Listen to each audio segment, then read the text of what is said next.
அஸ்ஸலாமு அலைக்கும் வரஹ்மத்துல்லாஹி தஆலா வபரகாத்துஹு. கண்ணியத்திற்குரிய ஈமானிய சொந்தங்களே, இப்போ நபிகள் நாயகம் ஸல்லல்லாஹு அலைஹி வஸல்லம் கூறுகின்றார், ஒரு மனிதனுக்கு தொழுகையிலே அல்லாஹ்வுடைய அச்சம் வர வேண்டும் என்று சொன்னால்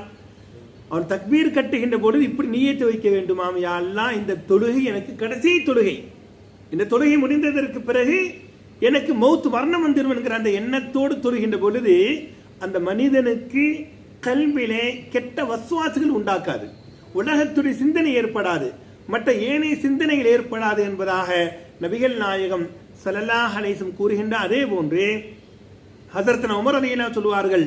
நான் தொழுகின்ற பொழுது அல்லாஹ்வுடைய அச்சம் வருவதற்காக வேண்டி நான் இப்படி நினைத்துக் கொள்வேன், யா அல்லாஹ் எனது வலதுபுறத்திலே சொர்க்கம் இருக்கிறது, யா அல்லாஹ் எனது இடதுபுறத்தில் நரகம் இருக்கிறது, ஏற்றுக்கொள்ளப்பட்ட தொழுகைகளாக இருந்தால் என்னை சொர்க்கத்தின் பக்கம் தள்ளிவிடு யா அல்லாஹ், ஏற்றுக்கொள்ளாத உனக்கு பொருத்தமான தொழுகை இல்லை என்று சொன்னால் என்னை நரகத்தில் தள்ளி என்பதாக நியத்து வைத்துக் கொண்டு தொழுவேன், எனக்கு அல்லாஹ்வுடைய அச்சம் வரும் என்பதாக உமர் இப்னு கத்தாப் ரலியல்லாஹு தஆலா கூறுகின்றார். அதே போன்று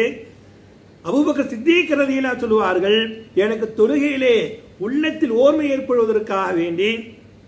உள்ளத்திலே அச்சம் வருவதற்காகவே நான் இப்படி நியத்து வைத்து தொழுவேன், யா அல்லாஹ்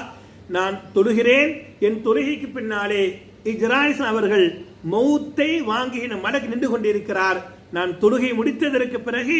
என்னுடைய உயிரை வாங்குவதற்காக வேண்டி இஸ்ராயில் நின்று கொண்டிருக்கிற எண்ணத்தோடு தொழுகுவேன், எனக்கு அல்லாஹ்வுடைய அச்சம் வரும் என்பதாக அபூபக்கர் சித்தீக் ரலியல்லாஹு கூறுகிறார்கள். அல்லாஹ் ரப்பல் ஆலமீன் நம்முடைய தொழுகைகளை பேணுதலான தொழுகைகளாக,